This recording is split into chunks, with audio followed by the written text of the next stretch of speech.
পুষ্পিতা দেবী তার দুই ছেলে সুমিত ও সুশীল এবং দুই বৌমা পল্লবী ও মোনালিসার সঙ্গে রাধানগরে বাস করতেন। পুষ্পিতা দেবীর দুই ছেলের বিয়ে একই সঙ্গে হয়েছিল। সুমিত পল্লবীকে বিয়ে করে আর সুশীল মোনালিসাকে বিয়ে করে। পল্লবী ছিল অত্যন্ত মডার্ন একটি মেয়ে এবং দেখতেও ছিল খুবই সুন্দর। আর মোনালিসার গায়ের রং ছিল কালো। মোনালিসা সেরকম একটা দেখতে ভালো ছিল না।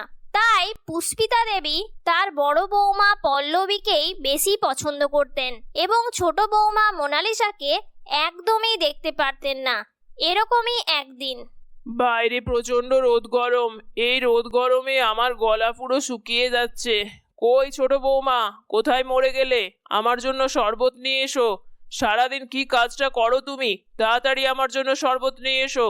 পুষ্পিতা দেবীর ছোট বৌমা মোনালিসা তখন রান্নাই করছিল রান্নাঘরে। রান্নাঘর থেকে বলল, হ্যাঁ মা, আসছি, এক্ষুনি নিয়ে আসছি। এই বলে মোনালিসা তড়িঘড়ি করে শরবত নিয়ে শাশুড়ি মাকে দিতে গেল। ইস ছি, এটা কি শরবত হয়েছে? এই শরবতের মধ্যে এত লবণ কেন? আর তাছাড়া আমি তোমাকে বলেছি যে আমি এরকম লবণ আর জল দিয়ে শরবত খাবো। তুমি তো আমার জন্য আম পোড়ার শরবত বানিয়ে নিয়ে আসতে পারতে। যাও, এক্ষুনি আমার জন্য আম পোড়ার শরবত বানিয়ে নিয়ে এসো। আর শোনো, আমার বড় বৌমার জন্য তরমুজের জুস বানাও। আমার বড় বৌমার গায়ের রং দেখেছো? তরমুজের মতোই, তাই ও তরমুজের জুস খাবে। এক্ষুনি যাও, এখানে দাঁড়িয়ে থেকো না। তোমার এই কালো মুখটা দেখলে আমার সকাল থেকে দিনটাই খারাপ যায়। এইরকম ভাবেই পুষ্পিতা দেবী সারাক্ষণ তার ছোট বৌমা মোনালিসাকে অপমান করত তার কালো গায়ের রঙের জন্য। বড় বৌমা, ও বড় বৌমা, কোথায় গেলে? এই নাও, আমি তোমার জন্য তরমুজের জুস নিয়ে এসেছি। নাও, 12টা বেজে গেছে, একটু জুসটা খেয়ে নাও মা। তোমার এত সুন্দর তরমুজের মতো গায়ের রং, একটু জুস খাও, তাহলে গায়ের রংটা আরো খুলবে। মা, আপনি কেন জুসটা নিয়ে এলেন? আপনি তো আমাকে বলতে পারতেন, আমি নিয়ে আসতাম না হয়। আর তাছাড়া আপনার ছোট বৌমা কি করছে? সারাদিন তো দেখাই নেই মহারানীর। নাকি মহারানী এখন ঘরে শুয়ে রেস্ট করছে? শুয়ে রেস্ট করবে মানে? কোন বড় লোকের মেয়ে এসেছে এখানে? আর তাছাড়া রূপ দেখেছো? ওই রকম একটা কালো কয়লার মতো গায়ের রং। ও জুস বানিয়ে দিয়েছে, আমি জুসটা নিয়ে এলাম। সকালবেলা ওর মুখটা দেখলে তোমার দিনটা খারাপ যাবে, তাই আমি নিজের হাতে করে নিয়ে এলাম তোমার জন্য। এ নাও, জুস খেয়ে নাও মা। সো সুইট শাশুড়ি মা, আপনি আমার কত কেয়ার করেন। আপনাকে একটা কথা বলি, আমার কিন্তু গরমে খুব কষ্ট হচ্ছে, রাতে ঘুমই আসছে না। আপনি প্লিজ আমার রুমে একটা এসি লাগিয়ে দিন। আমি আর গরমে থাকতে পারছি না। আমার এরকম এত সুন্দর গায়ের রং পুড়ে কালো হয়ে যাচ্ছে।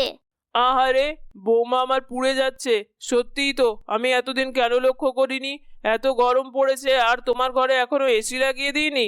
দাঁড়াও, আমি আজকেই বড় খোকাকে বলবো যাতে করে তোমার রুমে এসি লাগিয়ে দেয়।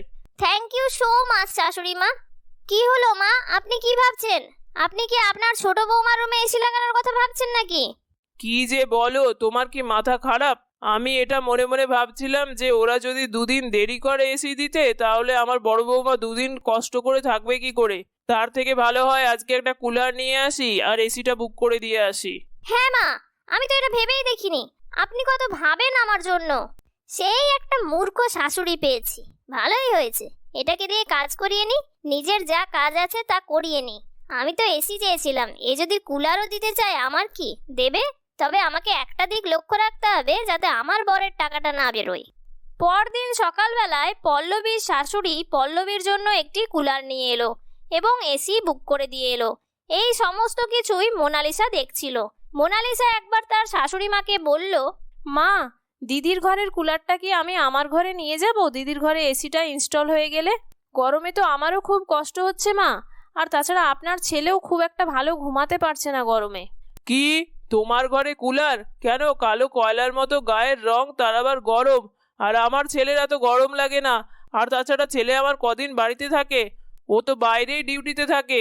যা বউ নিয়ে এসেছে সেই কারণে আর বাড়িতে থাকতেই পারে না আমার ছেলে। এরকম একটা কালো কয়লার মতো বউকে কার দেখতে ভালো লাগবে? আর বাড়িতে থাকতেই বা ভালো লাগবে কি করে? তাই আমার ছেলেটা এরকম বাইরে বাইরেই কাজ করে বেড়ায়।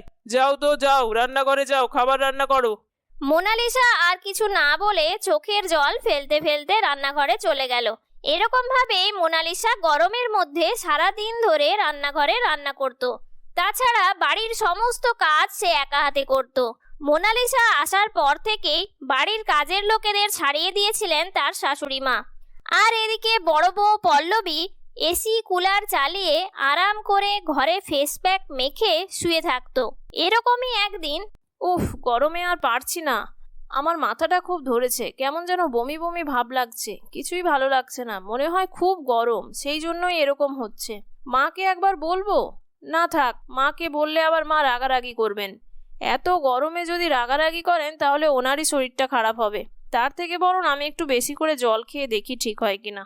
এই মোনালিসা, আমার না কয়েকজন ফ্রেন্ড আসবে বাড়িতে বিকেলে, তুমি একটু ওদের জন্য স্ন্যাক্স বানিয়ে দিও প্লিজ। আমি তো ওদের সঙ্গে বিভিন্ন রকম ডিসকাশনে ইনভলভ থাকবো, তাই তোমার সঙ্গে হাতে হাতে কাজ করে দিতে পারবো না। তুমি নিজেই একটু করে নিও। হ্যাঁ, তুমি আবার হাতে হাতে কাজ করবে কেন? ও বাড়িতে কি করবে তাহলে সারাদিন?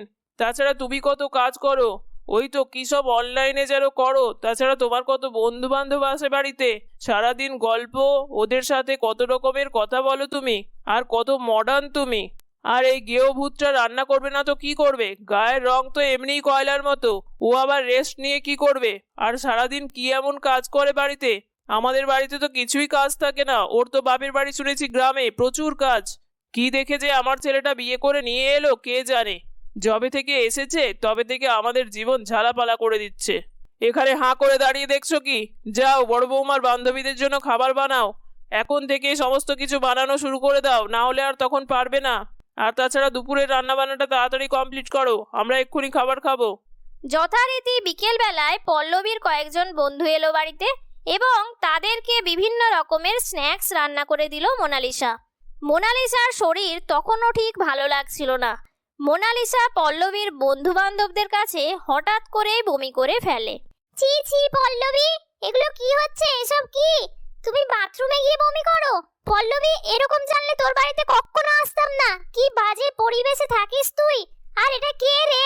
এরকম একটা দেখতে বিশ্রী, তার সঙ্গে কোনো ম্যানার্স জানে না। ছি ছি, আমরা আর এক মুহূর্ত এই বাড়িতে থাকবো না।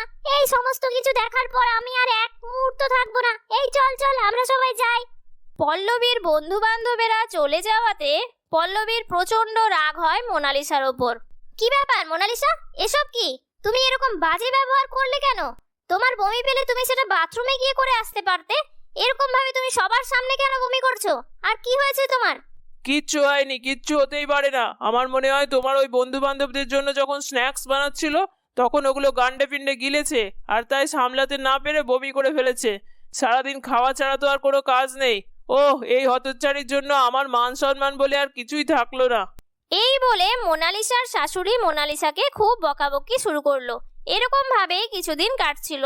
মোনালিসা গরমে খুব কষ্ট পেলেও তার আর কিছুই করার ছিল না। তাছাড়া তার শরীর খারাপও দিন দিন বেড়েই যাচ্ছিল। তার মধ্যে সে সমস্ত কিছু কাজ করতে লাগলো। এরকমই একদিন, বড় বৌমা, তোমার কি হলো? মাথা টাথা ঘুরছে নাকি? কি হয়েছে? তুমি এরকম করছো কেন? শরীর খারাপ লাগছে নাকি মা? হ্যাঁ মা, আমার শরীরটা খুব খারাপ লাগছে। সকাল থেকে দুবার বমিও হয়েছে, তাছাড়া পেটেও প্রচন্ড ব্যথা করছে।